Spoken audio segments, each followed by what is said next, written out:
വണ്ടി ഓടണമെങ്കിൽ പെട്രോൾ വേണം. എന്നാൽ ആ പെട്രോൾ കാരണം തന്നെ നമ്മുടെ വണ്ടി നശിച്ചു പോയാലോ? നമ്മൾ വാങ്ങിക്കുന്ന പല വിലപിടിപ്പുള്ള വണ്ടികളും ഇന്ന് കേവലം പെട്രോൾ ഒഴിച്ചത് കൊണ്ട് മാത്രം എൻജിൻ കംപ്ലൈൻ്റായി മറ്റു പ്രശ്നങ്ങൾ മൂലം നിരവധി ആളുകളുടെ വണ്ടിയാണ് ഇന്ന് നശിച്ചു പോകുന്നത്. എന്നാണ് അതിന് പിന്നിൽ കാരണം? നിങ്ങൾ എപ്പോഴെങ്കിലും ചിന്തിച്ചിട്ടുണ്ടോ? पूरा देश की गाड़ी को खत्म कर दिया नितिन गडकरी ने। 40 लाख रुपया में गाड़ी मैं खरीदा हूँ, देश को बर्बाद कर दिया नितिन गडकरी अकेले अपने बेटा को प्रॉफिट पहुंचाने के लिए। हाइड्रोजन फ्यूल पे तो तुम चल सकते हो भाई। ഇതിന്റെ പ്രധാനമായ കാരണം എന്തെന്നാൽ നമ്മൾ ഉപയോഗിക്കുന്ന പെട്രോളിൽ വെറും 80% മാത്രമേ പെട്രോൾ ഉള്ളൂ. ബാക്കി 20% എഥനോളാണ്. എന്നാൽ ഈ എഥനോൾ വഴി നമ്മുടെ ഗവൺമെന്റ് പറയുന്നത് ഒരുപാട് നേട്ടങ്ങൾ നമ്മുടെ രാജ്യത്തിന് കിട്ടുമെന്നാണ്. പക്ഷേ ശരിക്കും ഇത് വലിയ പഠനമോ വലിയ ചർച്ചകളോ നടത്താതെ ഇംപ്ലിമെന്റ് ചെയ്തതുകൊണ്ട് തന്നെ സാധാരണക്കാർക്ക് വലിയ ബുദ്ധിമുട്ടുകളാണ് ഇതുകൊണ്ടുണ്ടായത്. ഒന്നാമത്തെ കാര്യം, ഇതിന് വലിയ രീതിയിൽ മൈലേജ് ലഭിക്കുന്നില്ല. സാധാരണ നോർമൽ ഒരു വണ്ടിക്ക് കിട്ടുന്ന മൈലേജ് എഥനോൾ ഒഴിച്ചത് മൂലം കുറയുന്നു.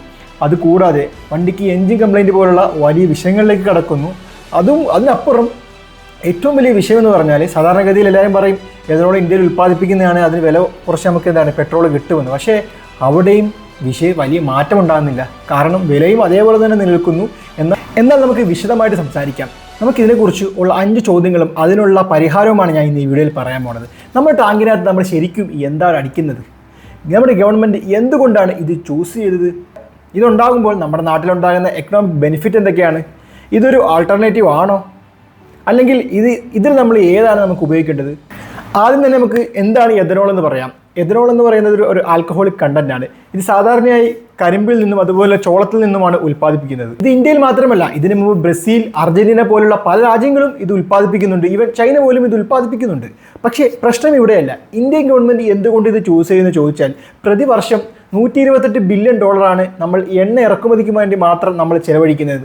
അതായത് കണക്ക് പറഞ്ഞാൽ ഏകദേശം 11 ലക്ഷം കോടി ഇന്ത്യൻ രൂപയാണ് നമ്മൾ എണ്ണ ഇറക്കുമതിക്ക് വേണ്ടി മാത്രം ചെലവാക്കുന്നത്. അതേസമയം നമ്മൾ 20% എഥനോൾ ആഡ് ചെയ്താൽ ഏകദേശം 28 ബില്യൺ, അതായത് 2.5 ലക്ഷം കോടി ഇന്ത്യൻ രൂപ നമുക്ക് ലാഭിക്കാൻ സാധിക്കും.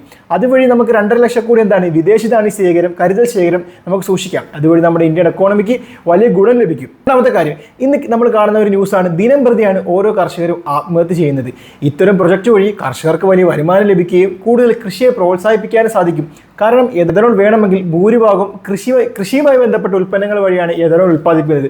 അത് കർഷകർക്ക് വലിയ ലാഭം തന്നെയാണ്. മൂന്നാമത്തെ ഏറ്റവും വലിയൊരു പ്രതിസന്ധിയാണ്, ഇന്ത്യൻ നഗരങ്ങൾ ഇന്ന് വലിയ രീതിയിൽ പൊല്യൂട്ടഡ് ആയിക്കൊണ്ടിരിക്കുകയാണ്. പല നഗരങ്ങളും ഇത് ജീവിക്കാൻ പോലും പറ്റാത്ത രീതിയിൽ പൊല്യൂഷൻ കൊണ്ട് നിറഞ്ഞിരിക്കുന്നു. അത്തരം സാഹചര്യങ്ങളിൽ എഥനോൾ പോലുള്ള മിശ്രിതം വന്നാൽ വലിയ മാറ്റം സംഭവിക്കും. നാലാമത്തെ കാര്യം എന്ന് പറയുന്നത്, ഇന്ന് ആഗോള രാഷ്ട്രീയത്തിൽ നിർണായകമായ ഘടകമാണ് പെട്രോൾ പോലുള്ള സാധനങ്ങൾ. സാധാരണഗതിയിൽ ഇന്ത്യ സ്വന്തമായിട്ട് ഉണ്ടാക്കിയെടുത്താൽ മറ്റു രാജ്യങ്ങളുടെ മുന്നിൽ നമുക്ക് നമ്മുടെ അഭിമാനം ഉയർത്തിപ്പിടിക്കാനും അതുപോലെ തന്നെ മറ്റു രാജ്യങ്ങളുടെ ഉപരോധങ്ങളോ അല്ലെങ്കിൽ മറ്റു പ്രശ്നങ്ങൾ വന്നാൽ നമുക്ക് സ്വയം പര്യാപ്തതയോടുകൂടി മുന്നേറാനും സഹായിക്കും. അതുകൊണ്ട് ഇത്തരം ഉൽപ്പന്നങ്ങൾ നമ്മൾ സ്വന്തമായി ഉണ്ടാക്കിയാൽ നമുക്ക് പല നേട്ടങ്ങളും ഇതുവഴി ഉണ്ടാകാനും സാധിക്കും. പക്ഷേ പ്രശ്നം ഇതൊന്നുമല്ല. കാരണം എഥനോൾ ഇംപ്ലിമെൻറ്റ് ചെയ്യുന്നതിന് മുമ്പ് നമ്മുടെ ഗവൺമെൻറ് പല കാര്യങ്ങളും പറഞ്ഞു. നമ്മുടെ നാട്ടിൽ പെട്രോളിന് വലിയ രീതിയിൽ വില കുറവുണ്ടാകാൻ സാധ്യതയുണ്ട്. അതുകൊണ്ട് ഇത് വലിയ മാറ്റങ്ങൾ നമുക്ക് സംഭവിക്കുമെന്നുള്ളത്. അത് മാത്രമല്ല, 1 ലിറ്റർ പെട്രോളിന് 31 MD എനർജി ഉണ്ടാകുമ്പോൾ 1 ലിറ്റർ എഥനോളിന് 21 MD എനർജി മാത്രമേ ഉണ്ടാകുന്നുള്ളൂ. അതിന് ഉദാഹരണം പറഞ്ഞാൽ, 1 ലിറ്റർ പെട്രോൾ ഒഴിച്ച് ഒരു ബൈക്ക് ഓടിക്കുന്ന ഒരാൾ 50 കിലോമീറ്റർ ഓടിക്കാൻ സാധിക്കുമെങ്കിൽ അതിന് പകരം അദ്ദേഹം എഥനോൾ ഓടിച്ച് ബൈക്ക് ഓടിച്ചാൽ അത് 40 അല്ലെങ്കിൽ അതിന് കുറവ് മാത്രമേ അദ്ദേഹത്തിന് ഓടിക്കാൻ സാധിക്കൂ. പക്ഷേ വിലയാണെങ്കിലോ ഒരേപോലത്തെ വിലയും. അപ്പോൾ അത് സാധാരണക്കാർക്ക് വലിയ നഷ്ടമാണ്. നീതി ആയോഗിൻ്റെ റിപ്പോർട്ട് പ്രകാരം എഥനോൾ ഉപയോഗം വഴി 4 വീലറിന് 6% മുതൽ 7% വരെ എനർജി എഫിഷ്യൻസി കുറയാനും 2 വീലറിന് 2 മുതൽ 4% വരെ എനർജി എഫിഷ്യൻസി കുറയാൻ സാധ്യത ഉണ്ടെന്നുമാണ് പറയുന്നത്. ഇതുവഴി നമുക്ക് യാത്ര ചെയ്യാൻ കൂടുതൽ ഇന്ധനം ആവശ്യമായി വരും. ഒരുപക്ഷെ നമുക്ക് പൊട്ടെന്ന് വെക്കാം. കാരണം നമ്മുടെ രാജ്യത്ത് ഉൽപ്പാദിപ്പിക്കുന്നതല്ലേ, നമ്മുടെ രാജ്യത്തിന് ബെനിഫിറ്റ് അല്ലേ, നമുക്ക് അത് ഇച്ചിരി കൂടുതൽ അടിച്ചാലും കുഴപ്പമില്ല എന്ന് വെക്കാം. പക്ഷേ അവിടെയും പ്രശ്നം തീരുന്നില്ല. കാരണം എഥനോൾ ഉൽപ്പാദനത്തിന് പറ്റിയ രീതിയിലല്ല നമ്മുടെ രീതിയിലുള്ള വാഹനങ്ങൾ കൂടുതലായി നിർമ്മിച്ചിരിക്കുന്നത്. കാരണം 2020 മുമ്പുള്ള വാഹനങ്ങളിൽ ഇതിന് പറ്റിയ രീതിയിലല്ല അവരുടെ നിർമ്മാണ രീതി. കാരണം E10 വരെ എഥനോൾ, അതായത് 10% എഥനോൾ താങ്ങാൻ പറ്റുന്ന രീതിയിലാണ് നമ്മുടെ എഞ്ചിൻ ഘടനയൊക്കെ നിർമ്മിച്ചിരിക്കുന്നത്. പക്ഷേ E20ക്ക് അനുകൂലമായ നിർമ്മാണം 2023 ശേഷമുള്ള വണ്ടികൾക്ക് മാത്രമേ ഉള്ളൂ. സ്വാഭാവികമായും കൂടുതൽ വണ്ടിയും 2023 മുമ്പുള്ള വണ്ടികളാണ്. അതിൻ്റെയൊക്കെ നിർമ്മാണ ഘടന മറ്റു രീതിയിലാണ്. അതുകൊണ്ട് തന്നെ ആ വണ്ടികൾക്ക് കാര്യമായ കേടുപാടുകൾ വരാൻ സാധ്യതയുണ്ട്. അപ്പോൾ സാധാരണക്കാരായ ജനങ്ങൾക്ക് വലിയ നഷ്ടം തന്നെയാണ്. കഴിഞ്ഞ മാസമാണ് സുപ്രീം കോടതിയിൽ ഇതിനെക്കുറിച്ച് ഒരു ചർച്ച ഉണ്ടായിരുന്നു. സുപ്രീം കോടതിയിൽ കേന്ദ്ര സർക്കാർ പറഞ്ഞത് E20 പദ്ധതി എന്നത് ഒരു എക്സ്പെരിമെൻ്റ് ആണെന്നാണ് ഇവർ പറയുന്നത്. നിങ്ങളൊരു കാര്യം ചിന്തിക്കണം, അപ്പോൾ ഗവൺമെൻറ് സാധാരണക്കാരുടെ മുന്നിൽ ഇതിട്ട് പരീക്ഷണം നടത്തുകയാണോ? ഇതുവഴി സാധാരണക്കാർക്ക് നഷ്ടമല്ല ഉണ്ടാകുന്നത്. ഇതിൻ്റെയൊക്കെ അനുഭവങ്ങൾ അല്ലെങ്കിൽ ഇതിൻ്റെയൊക്കെ തീക്ത ഫലങ്ങൾ അനുഭവിക്കുന്നത് ഇവിടുത്തെ സാധാരണക്കാരായ ജനങ്ങളാണ്. ഇവിടം കൊണ്ടും പ്രശ്നം അവസാനിക്കുന്നില്ല. 2023-24 സാമ്പത്തിക വർഷം ഏകദേശം 5 മില്യൺ ടൺ ചോളത്തിൻ്റെ കുറവ് രേഖപ്പെടുത്തി. നമ്മളൊരു കാര്യം മനസ്സിലാക്കണം, നമ്മുടെ രാജ്യം നേപ്പാൾ, ബംഗ്ലാദേശ്, വിയറ്റ്നാം പോലെ രാജ്യങ്ങളിലേക്ക് ഇത് കയറ്റുമതി ചെയ്യുന്ന ഒരു രാജ്യമാണ്. ആ രാജ്യമാണ് കഴിഞ്ഞതിൻ്റെ അങ്ങേ സാമ്പത്തിക വർഷം 5 മില്യൺ ടണ്ണിൻ്റെ കുറവ് സംഭവിച്ചത്. ഇത് പ്രധാനമായും ഇതിൻ്റെ അമിതമായ ഉൽപ്പാദനമാണ്. അതുകൂടാതെ 1 ലിറ്റർ എഥനോൾ ഉപയോഗിക്കണമെങ്കിൽ വലിയ രീതിയിലുള്ള വെള്ളം നമുക്ക് ചിലവാക്കേണ്ടി വരും. നമ്മളൊരു കാര്യം മനസ്സിലാക്കണം, കരിമ്പ്, ചോളം പോലുള്ള ഉൽപ്പന്നങ്ങൾക്ക് ധാരാളം വെള്ളം ആവശ്യമാണ്.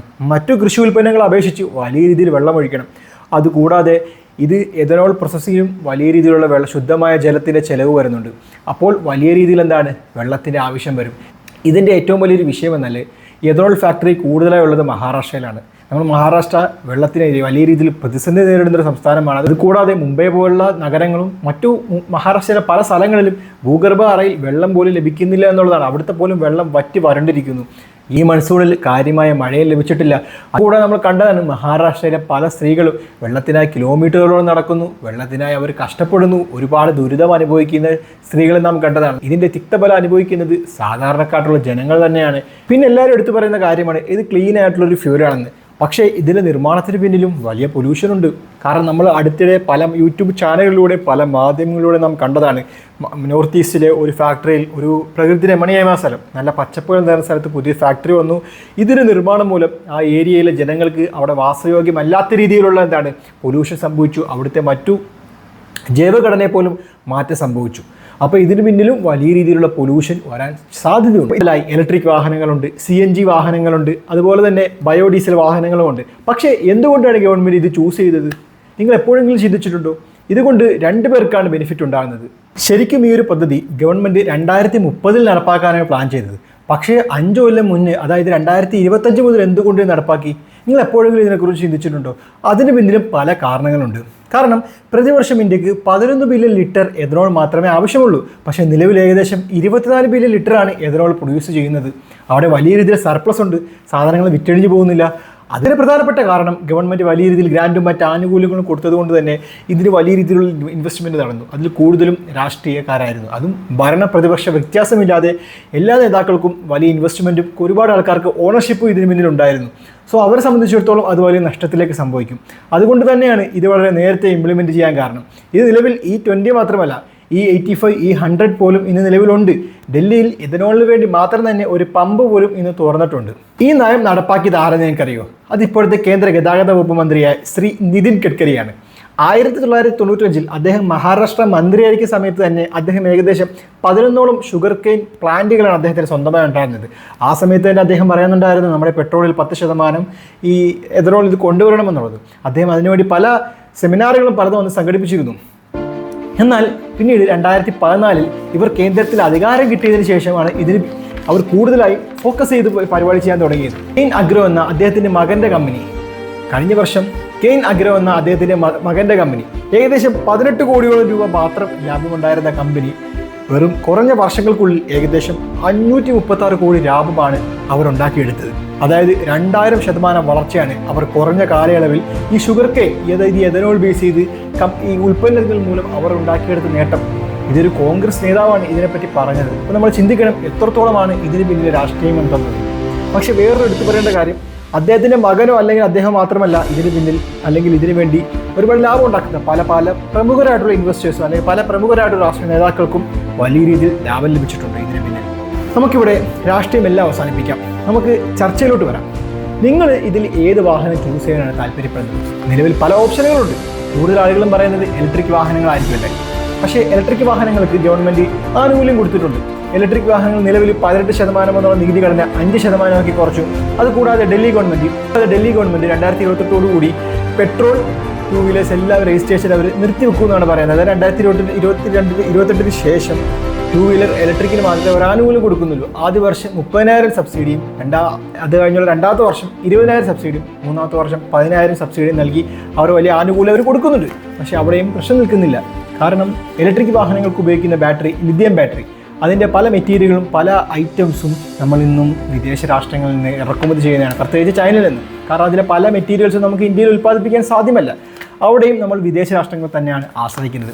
രണ്ടാമത്തെ മറ്റൊരു ബദൽ ഇന്ധന മാർഗ്ഗമാണ് CNG, LNG പോലുള്ള ദ്രാവക രൂപങ്ങളുള്ള ഇന്ധനം. പക്ഷേ അവിടെയും പ്രശ്നമുണ്ട്. കാരണം ഇന്ത്യയിൽ ആന്ധ്ര, നോർത്ത് ഈസ്റ്റ് പോലുള്ള വളരെ കുറച്ച് സംസ്ഥാനങ്ങൾ മാത്രമേ ഉൽപ്പാദിപ്പിക്കുന്നുള്ളൂ. അത് നമ്മുടെ ആവശ്യത്തിൻ്റെ 10-20% മാത്രം.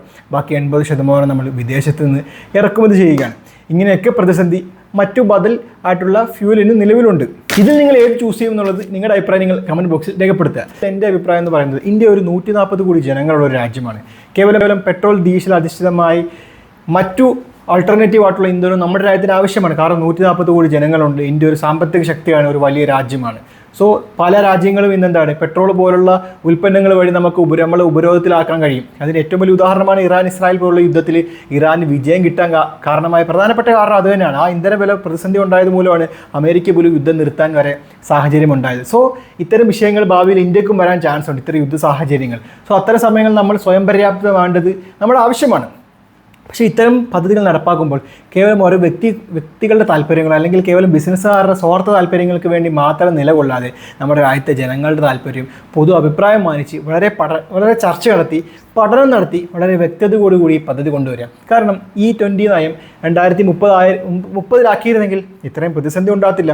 കാരണം വാഹന കമ്പനികൾക്കും അതനുസരിച്ച് എന്ത് ചെയ്യാം, പ്രൊഡക്ഷനിൽ മാറ്റം ഉണ്ടാക്കാം. ഇത് പെട്ടെന്നൊരു സുപ്രഭാതത്തിൽ പറയുമ്പോൾ അവരെന്ത് ചെയ്യും, അവർ കൈമലർത്തുകയാണ്. ഗവൺമെൻറ് വാഹന നിർമ്മാതാക്കളായിട്ടും മറ്റു സാധാരണക്കാരായിട്ടും മറ്റു പ്രതിപക്ഷ പാർട്ടികൾ എല്ലാവരോടും ചർച്ച നടത്തി ഇത്തരം പദ്ധതികൾ കൊണ്ടുവന്നാൽ നമ്മുടെ രാജ്യത്തിന് അത് ഗുണമാണ്. രാജ്യത്തിന് വലിയ രീതിയിൽ വിദേശനാണ്യ ശേഖരം സൂക്ഷിക്കാൻ കഴിയും, ജനങ്ങൾക്കും ഗുണമാണ്, നമ്മുടെ രാജ്യത്തിന് വലിയ മാറ്റവും സംഭവിക്കും. സോ ഈ രീതിയിൽ നമ്മുടെ പദ്ധതി കൊണ്ടുപോയാൽ ഒരുപാട് മാറ്റങ്ങൾ നമുക്ക് കൊണ്ടുവരാൻ സാധിക്കും.